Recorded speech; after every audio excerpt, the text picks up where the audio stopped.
Last week on our love-hate relationship with comic culture. So I'm hearing that it's T'Challa. I'm not hearing that it's the son. Because the son's name is T'Challa. I don't want it to be. Well, does it matter? They already set it up for that. Well, I'm asking you, does The that look matter? is great. I don't I'll say that. I don't care. I think T'Challa's T'Challa. Like, we got T'Challa back. It's just not an actor just replaced T'Challa as we knew it. Is the thing. Yo, I'm Mickey Factz. Yo, I'm Tat Wza. I'm Pete Rock. And this is our love-hate relationship with comic culture.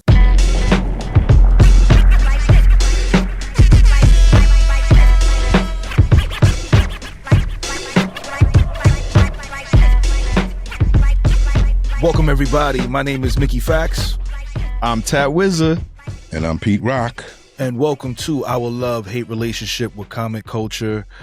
We have a very, very, very incredible special guest with us today, courtesy of Soul Brother number one, Pete Rock. Talking about a legendary screenwriter, legendary hip-hop aficionado, contributed to the culture in so many different ways, and then transitioned what he's been doing in the hip-hop space to the comic space. We want to give a big salute and welcome to our brother, Cheo Hodari.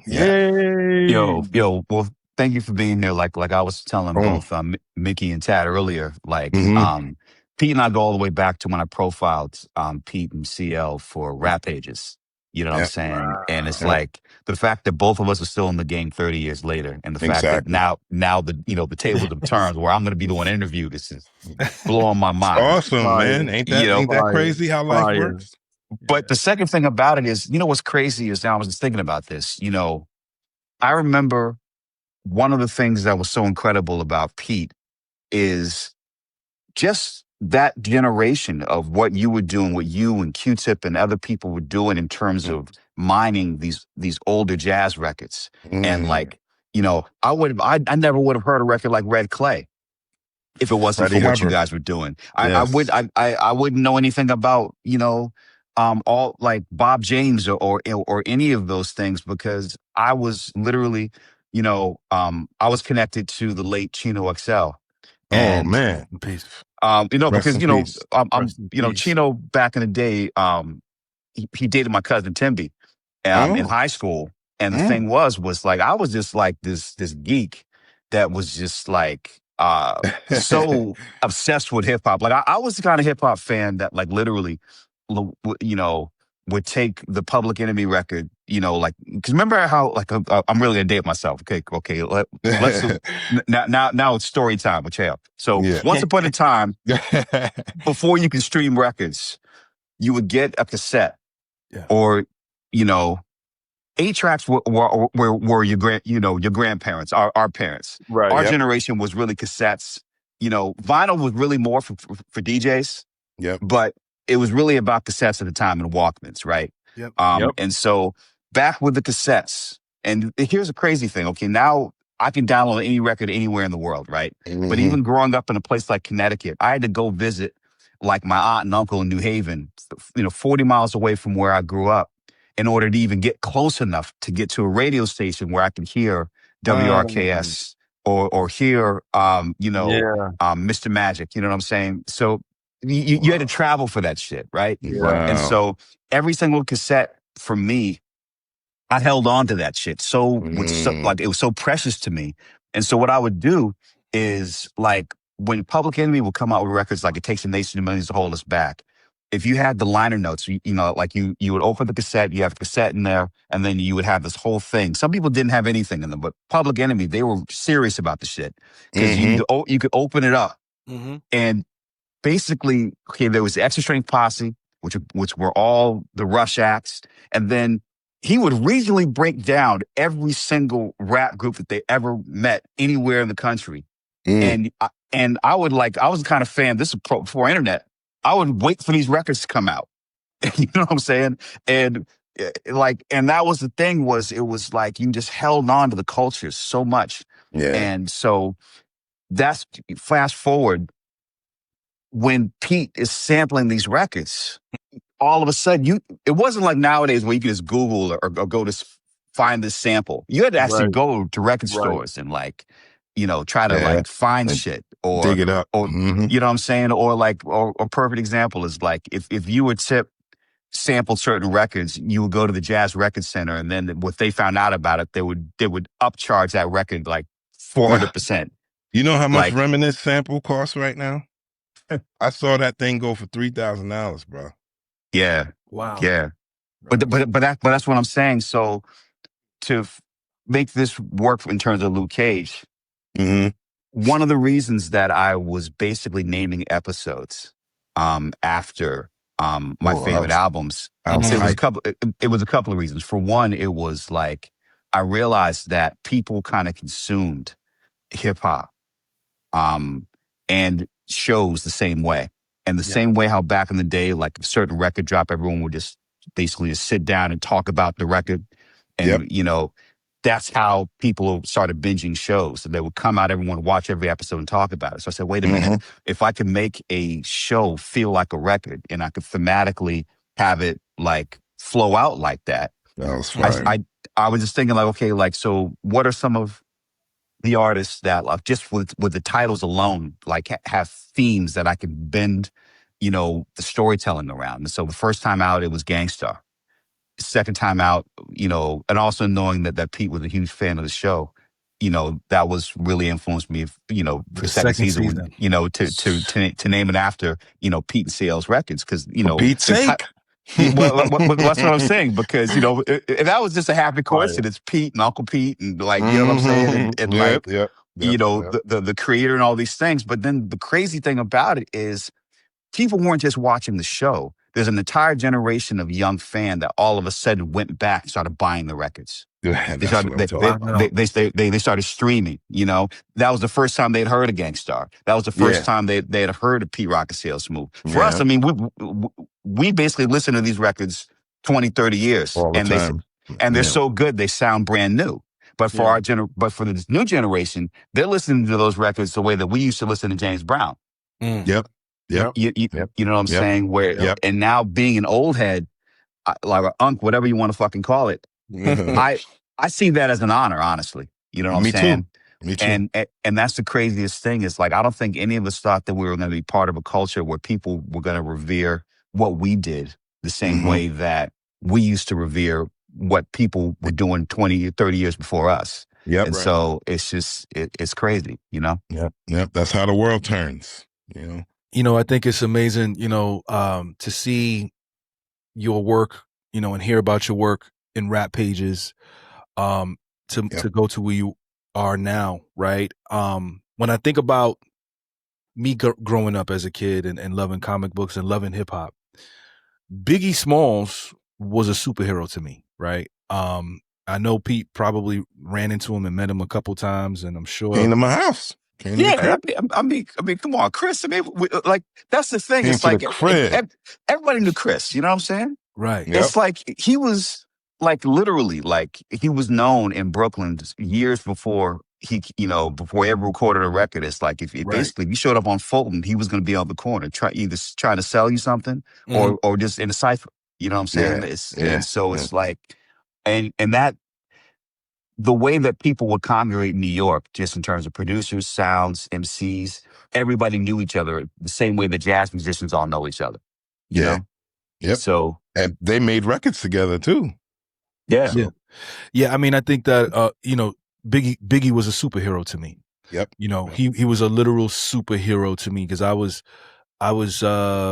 he died in 97, so I was like 13, 14 years old. So you got to think that I was about 11. 10 years old when Ready to Die first came out, and I didn't have no sense of consciousness. So I thought the last song on Ready to Die, I thought he really died. You know what I'm saying? So seeing him come back to life, Junior Mile, I was like, oh, this guy's a real superhero, right? So talk to us about you co-writing for that movie and how, I'm framing it in this space because again, I'm looking at it as Biggie is a superhero to me. So you're writing this from this perspective of he is New York City superhero.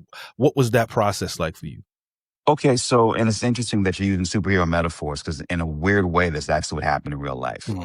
The first time I interviewed Biggie Smalls and Notorious B.I.G. Well, actually, let me really get fully meta with the shit. Okay, my uncle, Richard Wesley, he's a screenwriter. He wrote Uptown Saturday Night and Let's Do It Again. What? Wow. Yes. My two favorite. Get That's it's royalty right there. and shit you learn, man. Still the way learn. that the way that it Biggie works Smalls. out, okay, is that Richard, who has always been like my primary mentor, writing wise, just in life, he married my mother's older sister, Valerie. So he's my uncle through marriage, my Uncle Richard. And Rich, as a screenwriter, I modeled my career on him. And so Wow. back in the day, he wrote Uptown Saturday Night, Let's Do It Again.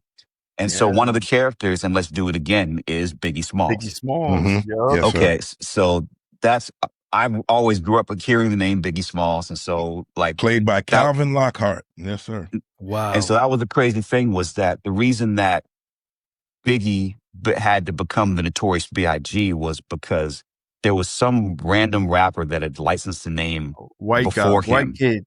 Yeah, and so that's why he had to change to Notorious B.I.G. So the first time I interviewed Biggie or Notorious B.I.G. was in 1994. Wow. It was 2 weeks. It was 2 weeks after Ready to Die had dropped, Wow. and we were on his stoop in Brooklyn. You know, at 226 St. James. Trifling Larceny came up because they wanted to borrow a gun because they were trying to rob somebody. And then he was Of like, course. I don't know what the gun is. And then he had this whole thing. It was like, it was basically being around Big on that street. Mm-hmm. I would have to say it's probably the same energy as it was if you went to 56 Hope Road and hung out with Bob Marley. Yeah. Where right. everybody knew where the house was. Yes. People are like coming there, hanging out, and then eventually he would go record or whatever was going on. There was the energy. That was the kind of energy where he was basically the mayor of St. James, and he was just out there. Now all of a sudden people are coming up, sold out seats to hear Biggie Smalls speak. He was speaking that into existence. Right. And so that was the first time I talked to him. This was before he really blew up. I reviewed the record for Rolling Stone. Fire. It was actually the first piece I ever wrote for Rolling Stone was that review. And then years later, after I was writing for Vibe, I got the chance to do what became the last interview with Biggie, at least for print. And I sat down with him. That time we were in Beverly Hills, and he was already kind of a big, he's a big star, biggest star in hip hop, and working on Life After Death, and trying to figure out just his life and everything else. And our conversations got so deep about his childhood. Basically, the metaphor I used is that he was Peter Parker at home, and then a superhero on the streets. Yeah. And the only time that Peter Parker got in trouble is, oh my God, Aunt May is going to find out that I'm actually Spider-Man, right? And so that was kind of the same thing with Big. He would talk about literally, and this is actually a scene that I ended up using in the movie. He would wait for his mother to leave. He would leave the house to go to school and dress one way. Then he would go to the roof where he had a Foot Locker, where he had all of his kind of fly clothes, that he got from selling drugs, and he put those on, and then go to school. And so for me, I always liken that to there being the separation, because anytime he got in trouble, the first thing Miss Wallace would say was, no, I can't do her accent, but no, not my Christopher. That's not what he would do. And so flash forward, I wrote a book called Unbelievable: The Life, Death, and Afterlife of Notorious B.I.G. And then after writing that book, having the opportunity to set the movie up and writing the first drafts of the screenplay, I always kept that metaphor in the back of my head, is that, Chris, or Big Chris at home with his friends, is Peter Parker. But then when he's on Fulton and when he's a star, he's the Notorious B.I.G., Biggie Smalls. And this is somebody who's trying to figure out, how can I be both? And finally getting to the point when, that's the thing that we talked about in his interviews, he finally realized that he could be both Christopher Wallace and Biggie. And here's this guy that has this incredible, this aura, but all he really wants to do, his real dream was to be a stay-at-home soccer dad. He wanted to move to Atlanta. He wanted to be a part of both CJ's life, his daughter's life, and just kind of just be around. You know what I'm saying? He was really already thinking about being an entrepreneur, and like a lot of the things that the man over my shoulder, Jay, did in terms of clothing lines and everything else. Big had those exact Aspirations. same ideas earlier.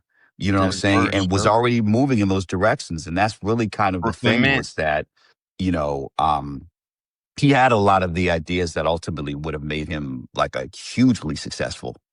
And because that was the thing that really set him apart was just his intelligence and his humor. And that was really the funniest thing about it was that he kind of had more of a reputation of, oh, you see how he photographs, you hear the records, you think he's going to be like this real ominous, scary guy.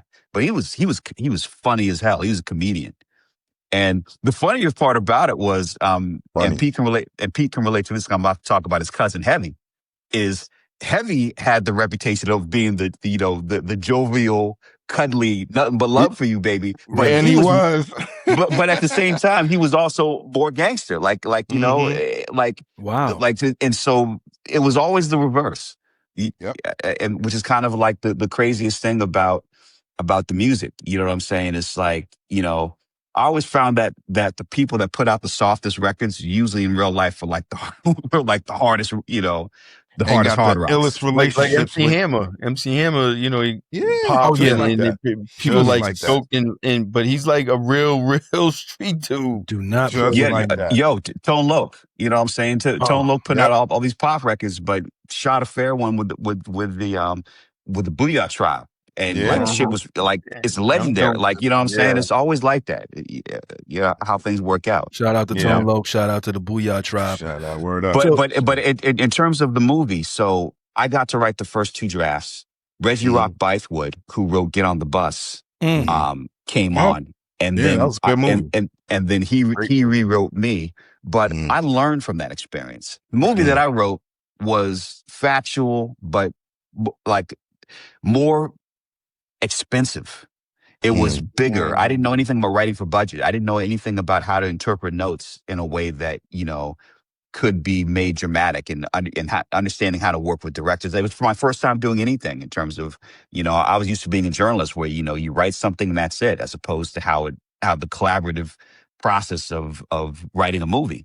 And so Reggie's example, he really, was one of the reasons why we're great friends to this day. I learned from what he did to my original draft, and then at the same time, that's why I really do feel like it's definitely a share of credit, because the structure of the movie is entirely mine, but a lot of the dialogue in that movie is Reggie's.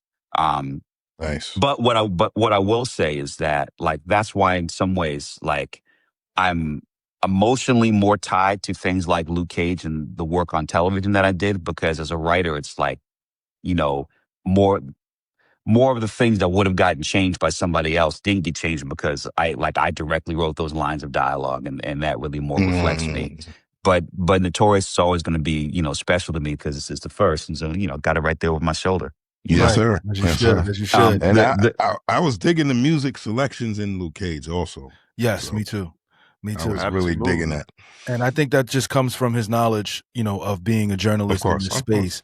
And, I actually wanted to transition into the Luke Cage thing. So I asked you a question, I believe, one time on Twitter, and you were gracious enough to answer me. I know it wasn't like the Candyman joint where I had to tag you 4 times. You just answered it right away.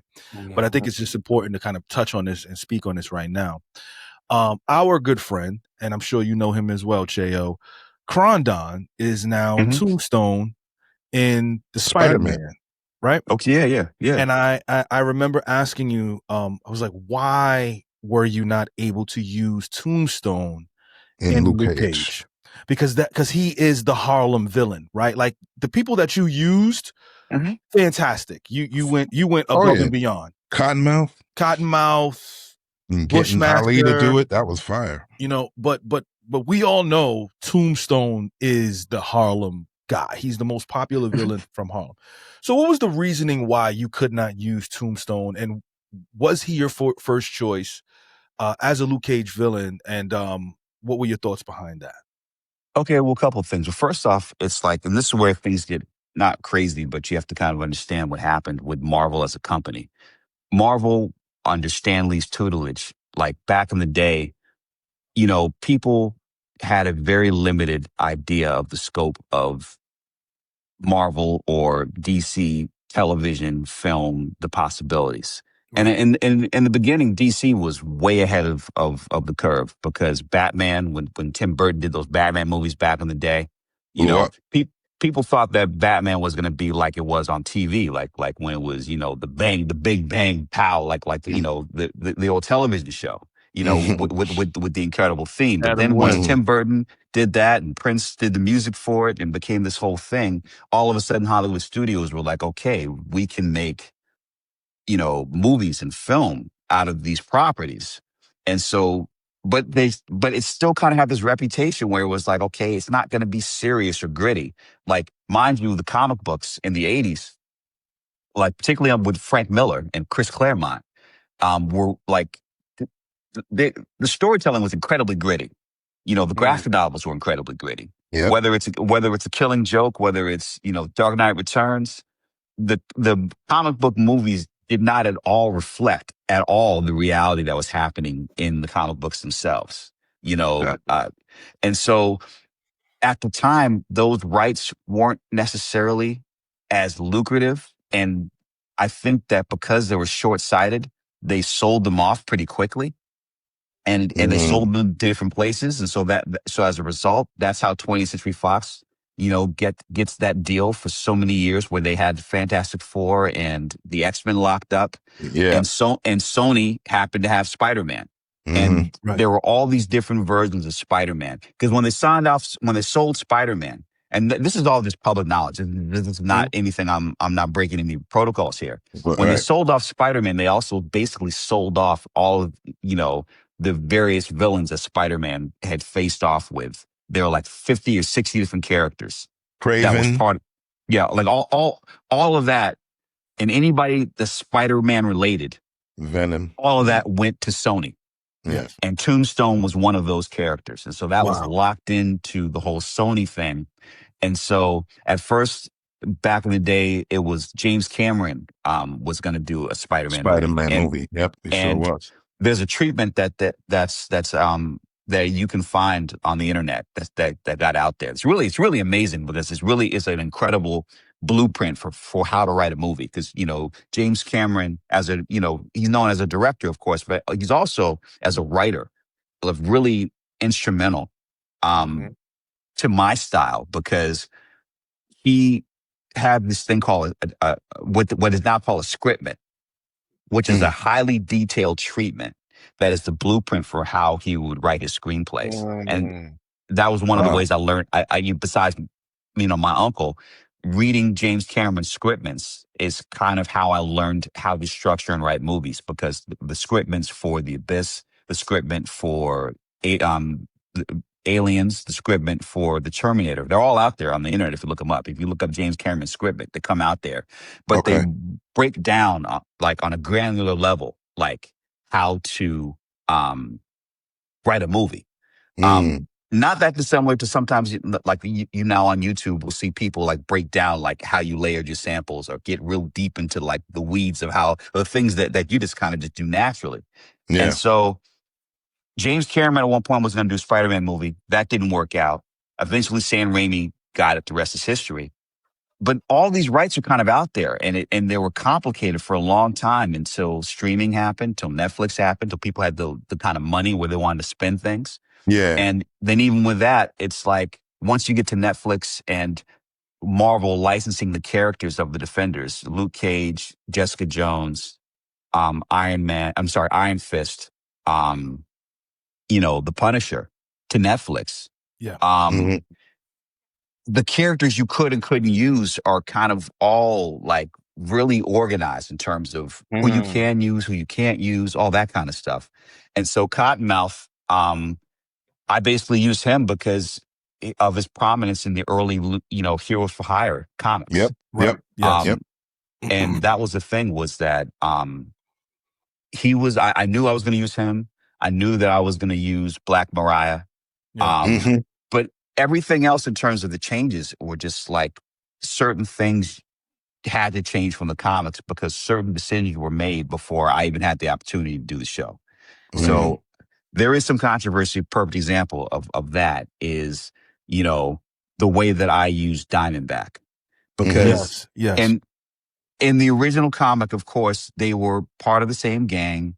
They're running the streets, and then basically he ends up getting with Reva, Yep. who Cage was going to get married to, but then a lot of things happen. She ends up dying. It's directly his fault. I couldn't do any of that because when Melissa Rosenberg did Jessica Jones, she already killed Reva off, and she tied it in ways that I could use that for my origin. So the other controversy was like, okay, so then if you're not having Luke from Harlem, then why are you making him a cop and all these other things? And it's like, people get into these rabbit holes saying, oh, like I'm trying to be some kind of conservative or some bullshit like that. Right. Honestly, all it was that I needed to have him have investigative skills, and without having some far explanation as to how he could find people and how he could do shit. And that was all. So fine, I'll make him an ex-cop who got framed, because him getting framed and going to jail for a crime he didn't commit, those were some of the, the rudiments from the comic book. Making him and Diamondback brothers was just, something, just to kind of have some kind of tie on an emotional level that gets into everything else. But those are the kinds of changes that happen.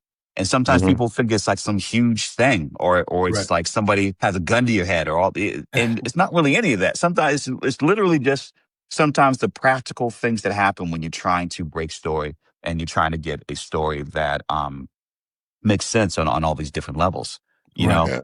Yeah. And it's so many decisions get made like that it's often not as deep as you think it is, Right. Before I pass it over to Tat, because I'm sure he has a couple questions. I have another question, and this one is in reference to, the GOAT, in my opinion, Mahershala Ali. Was it a scheduling issue for you to basically kill off Cottonmouth? Because not at all. No, it wasn't. It was always a plan. Like, it was always the plan to kill him off. Okay, literally. Okay, this is how he was. Okay, before you go, can we just say how incredible and unbelievable he was in those first 6 episodes? Like, it was unbelievable. It was amazing. I was just like, wow. Like, bruh. So to kill him off. This is what you have to understand about all this. Okay. Okay. The original conception of the story, the original conception of Cottonmouth was, and this is where it gets really interesting. When you start getting into like just the nuances of making a show. The reason that I had initially Cottonmouth and Mariah being cousins is because they were the same age. Because initially, who I wanted to go after was Ving Rhames to play Cottonmouth.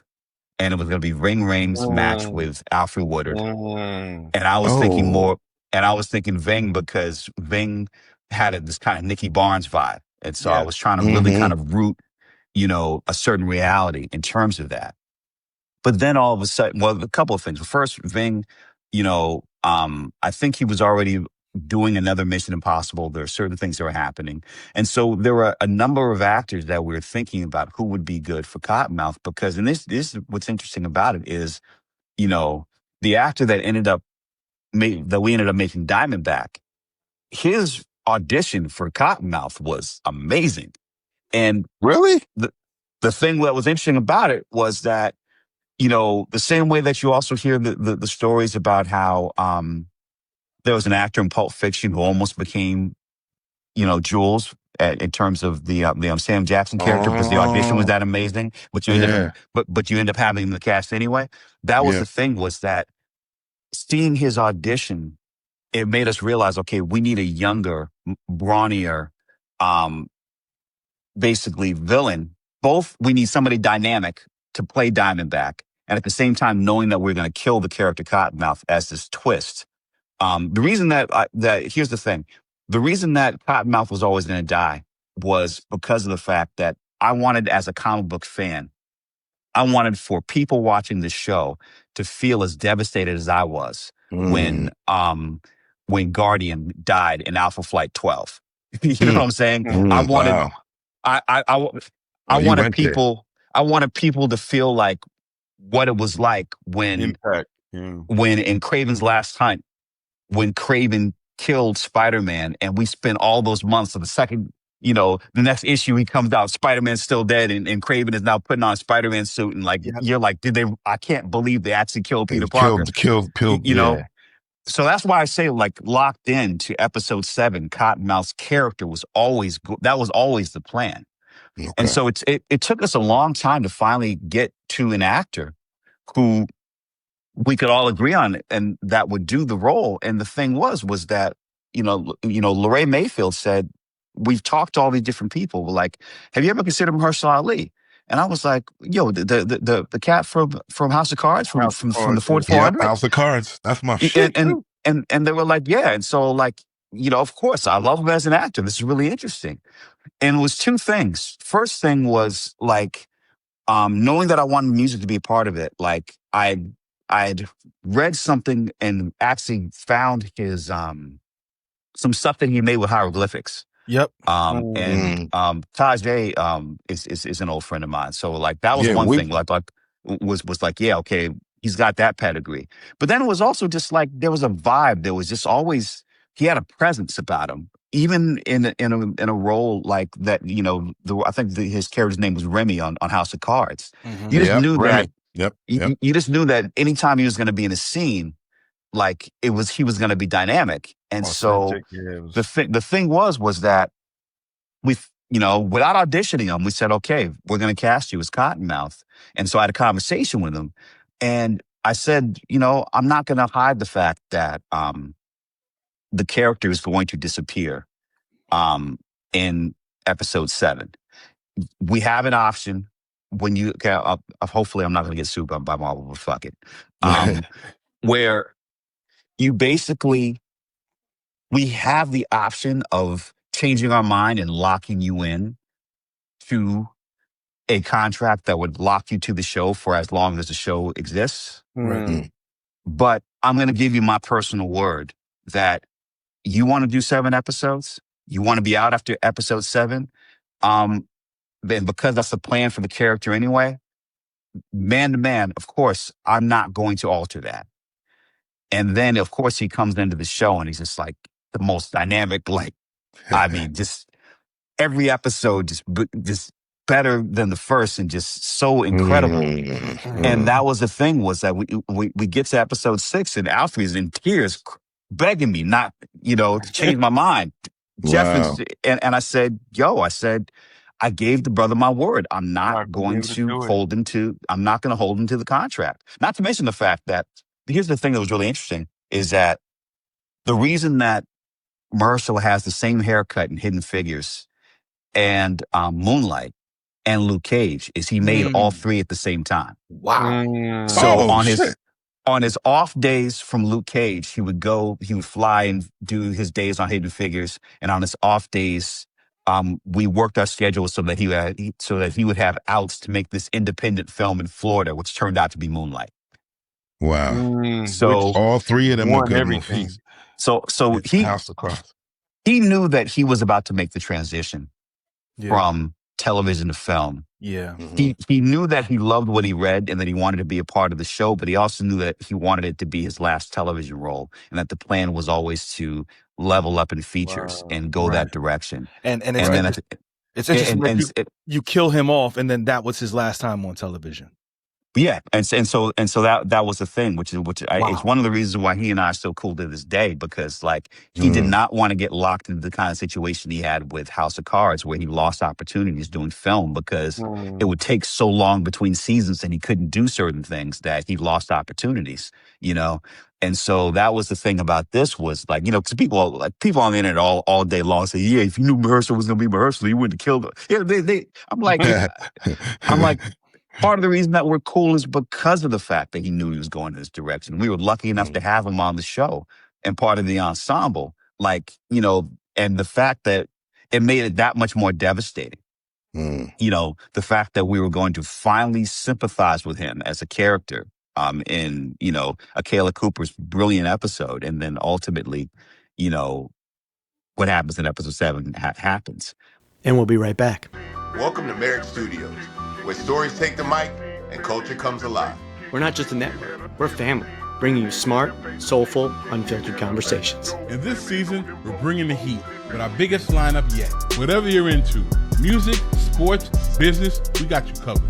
Merrick Studios, where the conversation starts and keeps going. Check out our full lineup, including Unglossy with Bun B, Jeffrey Sledge, and myself, Tom Frank. Now streaming at wearemerrickstudios.com. Master the art of lyricism with Pendulum Mink, the first school for rap. Learn elite techniques through immersive lessons, real-world exercises, and guidance from hip-hop icons. This is where MCs sharpen their skills and glow boldly on the mic. Ready to level up? Visit pendulummink.com and start your journey today. And now, back to the show. Speaking of actors, right? How'd you find Mike? How'd you find your Luke Cage? Mike Well, Coulter. I didn't find Mike. Mike Coulter. Melissa cast Mike. Melissa cast Mike in Jessica Jones, which was made before.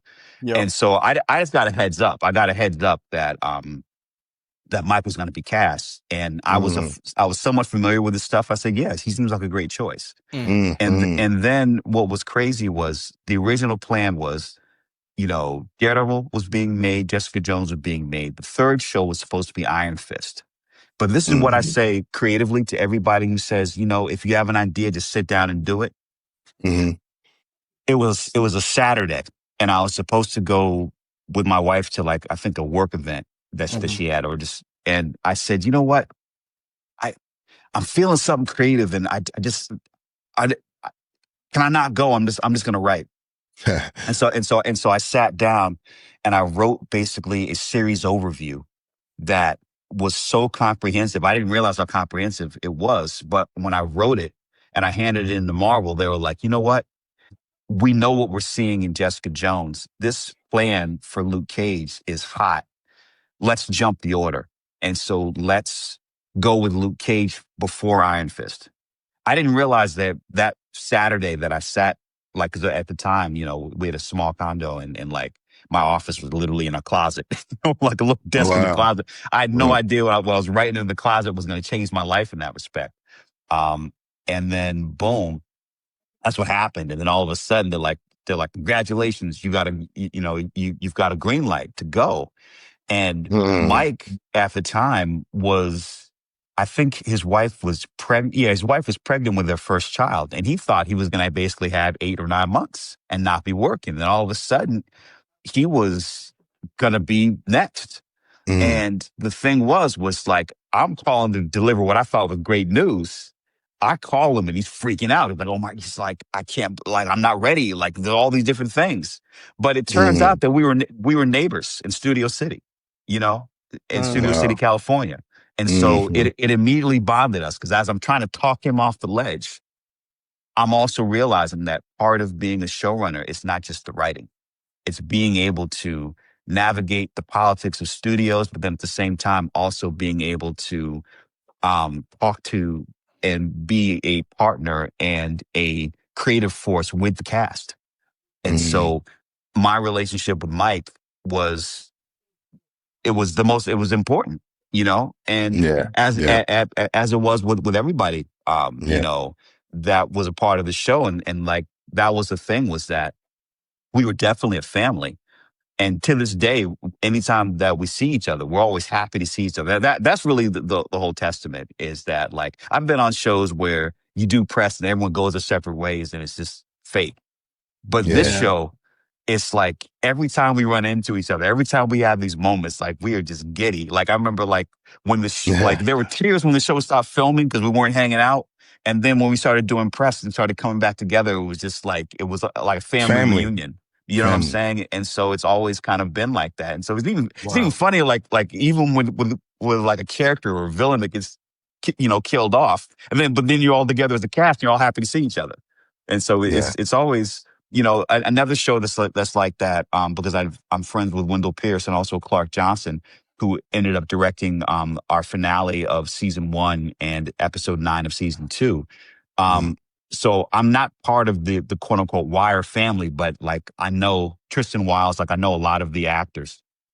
from The Wire, and The Wire cast was the same way. They were just so tight with each other. And so it was really funny because people would spend half an episode trying to kill each other, and then you see them all offset. They're like best friends, and so it's always kind of, but it's always like funny. that. You know what I'm saying? Yeah. You know, In the acting world. absolutely. Tat, what's up, Tat? You got any questions, Tat? So, I mean, a couple few, not crazy. First, not a question, but I just want to recognize a moment and thank you. So I'm from Hot 97 and I work with DJ Mr. C. He's one of my dear friends. He actually gave me the last name Wza and actually got me hired with Funk Flex, as who I produce now. So really, really, really dear friend of mine. And I know how happy he was when he filmed that scene in season 2. Is there any story or anything that you could share from that moment or anything going on there? Just to give him his flowers real quick. Well, first off, Mr. C was just was always a hero of mine. Like, first off, I knew him as as Big Daddy Kane's DJ. You know what I'm saying? And when he and I became friends because I interviewed him for, Unbelievable Life, Death, and Afterlife, Notorious B.I.G. Because Mr. C's was one of the people that basically had the demo, Biggie's demo, and he was the one that was instrumental in getting that demo ultimately to the source and ultimately to Bad Boy. And so he's kind of part of that whole lore. And so that was the thing with the show, particularly in the early days of the show, because of Marvel's confidentiality, even with casting, even with trying to get people to appear on the show, we couldn't say, hey, Marvel has a brand new show called Luke Cage. We want to book you on the show. We had to say, we have a ABC production called Tiara. And people were like, what the fuck is Tiara? Like, they had no idea what they were signing up for. And so I literally just had to just reach into my Rolodex and just call people, you know what I'm saying? And say, hey, this is what's going on. Like, can you do this? And so that was how I got in season 1, D-Nice, to be on the show. And then and then all of a sudden the thing was that he said that appearing on the show was so incredibly important for his branding and all the other stuff that now, come on, he's like the biggest spot DJ in the world. But like, he said that appearing on the show, which I thought was, hey, it's a cool cameo. Like, it was much more to him than that. And it debuted on my birthday. Netflix, when, Luke Cage came out on my birthday. That's a present. Well, hey, happy birthday. No, actually, when I went to the party, they turned it into a Pete Rock birthday party for me. So that's dope. That's incredible. I was like, wow, thank you. and then, in terms of Mr. C, like for season 2, like I knew, like I wanted him to have a cameo. If I could if I had a moment when there was a DJ, and it was perfect because it was exactly the kind of, it always had to feel realistic. And, the finisher basically as a DJ could show up anywhere. You know what I'm saying? And so that's exactly the kind of grimy club that he might be DJing at. And so it needed to feel real. Club Speed. Club Speed. Ooh. We had that moment in episode 2, and I think it was the second episode of season 2, episode 202, where he shows up, and it was perfect to have him. Froze. Yeah, he froze up. Song for that club moment, and actually, the song that we were going to use initially was the what song was it? It's that song that, it was Finna Get Loose. We were going to use Finna Get Loose. Yeah. But ultimately, licensing it wise, it was like they said, okay, if you license this now, you're not going to have money for songs at the end of the season. So I said, let's actually just make something gritty and just have it in there. But that was the thing, was like just the vibe of that moment was great, and the fact that that the finisher was in that scene, was cool. No, it was beautiful. That would have been fire. Rest in peace, Mr. C. Yeah, rest in peace to Mr. C, man. Such a sad scenario. Anything else? So you did say something earlier that sparked some things that about how you got to go and it was Luke Cage before Iron Fist. Mm-hmm. And we have some things with Iron Fist that we saw. Well, first, let me ask you, what did you think of the Iron Fist show on Okay. Netflix? So here's the thing I think about Iron Fist. If you've seen episode 210 of Luke Cage, Yep. which was the Power Man Iron Fist team up. Finally. Yes, sir. Yes. Yes, sir. Yes. Iron Fist felt like Iron Fist. Yes. Yes. Yes. There's That's the realest I've seen him. Yes. There was nothing wrong with Fenn being Iron Fist. There was nothing wrong with the depiction of Iron Fist. It's just that material-wise, vibe-wise, he didn't feel like Iron Fist until he was on our show. That's a fact. Wow. And so the thing is, and this is just kind of respectfully, I think that the initial showrunner of Iron Fist 1, season 1, there are certain things that you have to have a full understanding of, just not just in terms of like being a comic book fan, but also just in terms of understanding martial arts. Danny Rand's power is a manifestation of chi. Yes. And being able to be so centered with his chi that he can focus it into his fist and make it this ultimate weapon. Yes. But chi and channeling chi is all about balance. So if you have an unbalanced character who's at war with himself and against the world in the first season of Iron Fist, how is he balanced enough to be able to fire up and have chi in his fist? It makes no sense. Yeah. And so the only thing that we changed is, rather than having a disjointed Iron Fist who is at war with himself and war with the world, we need a focused Iron Fist who is balanced in terms of being in control of himself and his environment to come to Luke when Luke is at his most emotionally unglued.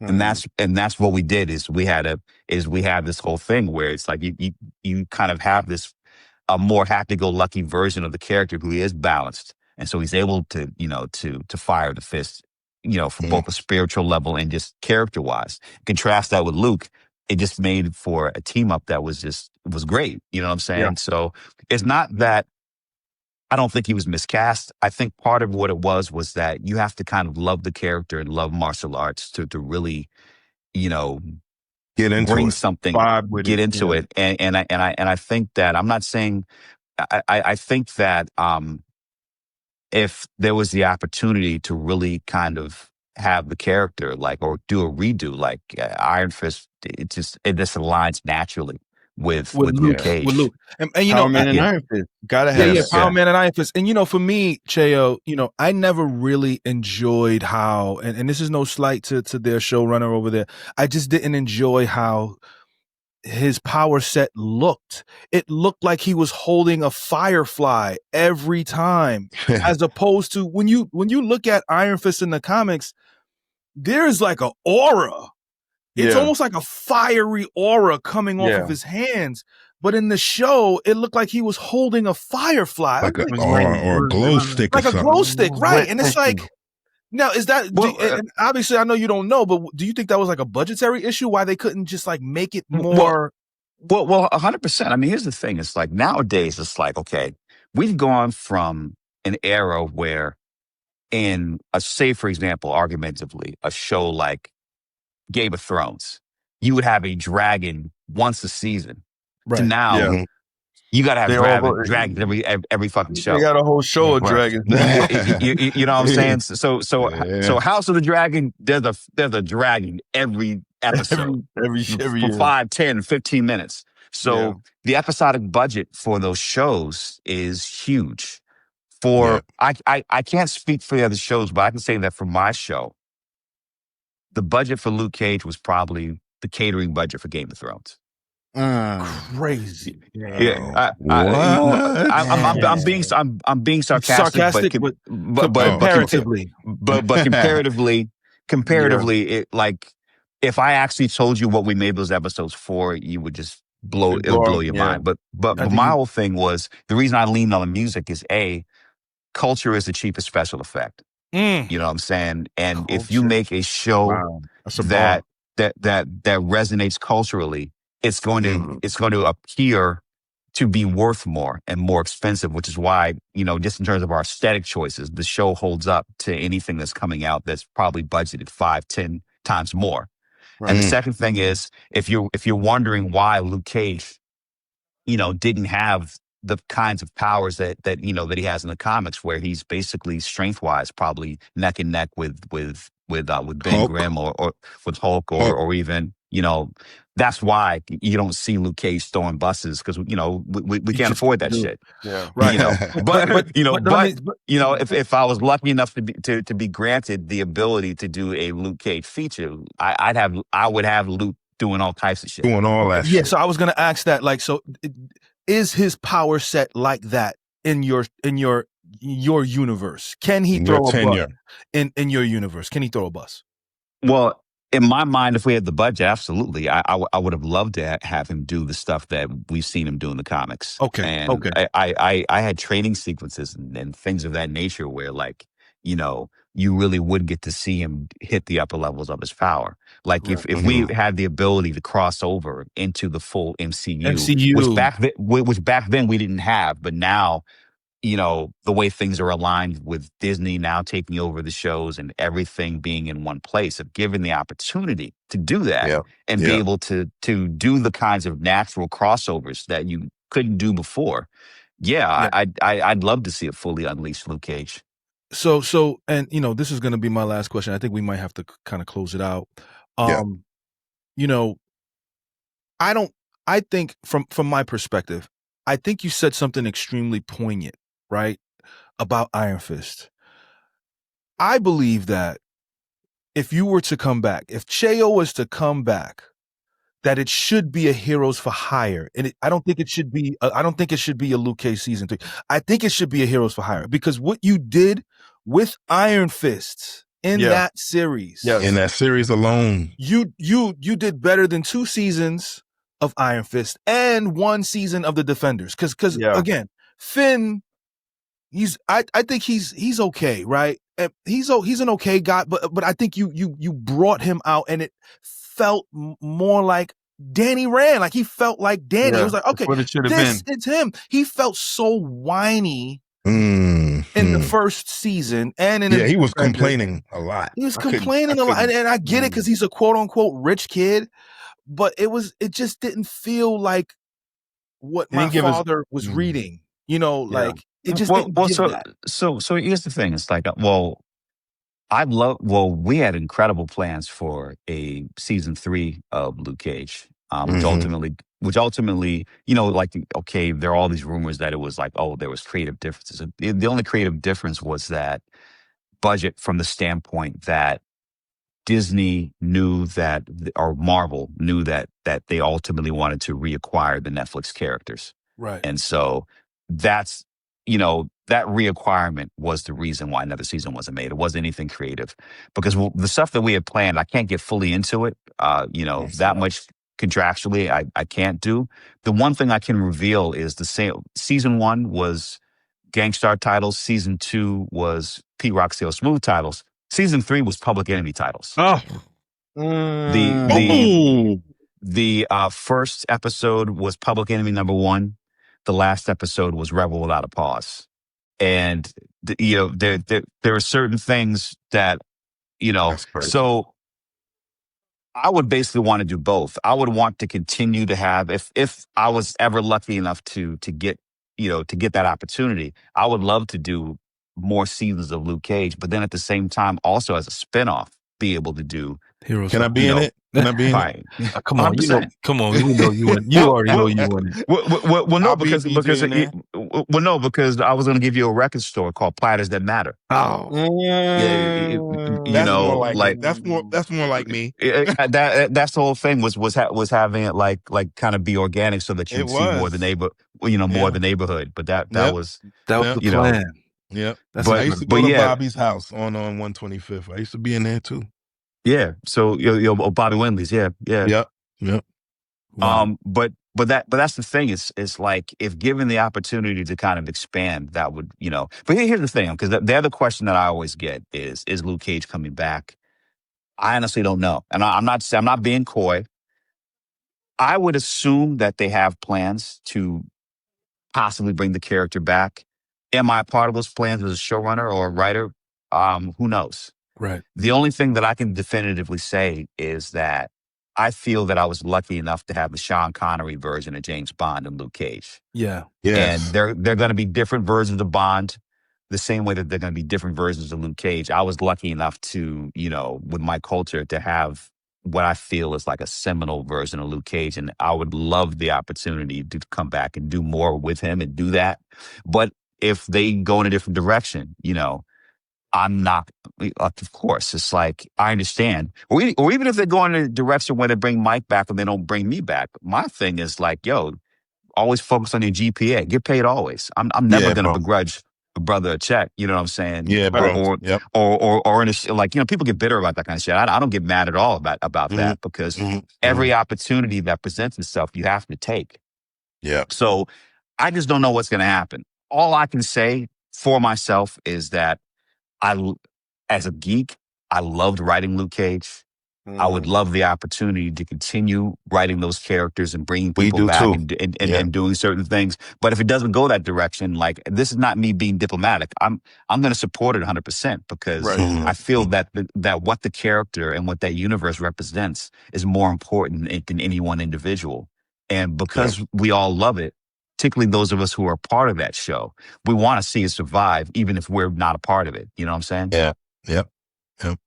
It was a great series. We want to see you do it, so we're going to campaign for that. Yeah, we're gonna hang on to that right there. Yeah. So, man, we want to say thank you, Cheo, for your time. We know that you are in a beautiful space right now. And we don't want to give you a precise location out. Right. We just want to let the people know he's somewhere beautiful. And well, I guess what I can say is aloha, or mahalo, you know what I'm saying? and keep it at that. But there it is. And we appreciate your contributions to not only the comic culture but also hip hop culture. You are a staple in this space, and we wish and pray for nothing but success with your future endeavors. We hope you continue to do not only hip hop stuff but also comic book stuff, because you have the thought process. A lot of the references you made even today in this interview lets us know that you are one of us, and we appreciate your mind, we appreciate your drive, and we appreciate your storytelling. I think it's very important that we maintain you as a fixture of our culture inside of the comic book culture. So we want to say thank you. Thank you so much. What you do, brother. Well, thank you for having me on. It's like, you know what I'm saying? It's like, I love talking about all this stuff. I'm gonna give myself a shameless plug because I also have a podcast called Blurs in the Attic. Myself and David Betancourt, who is now writing for The Athletic, about collecting. But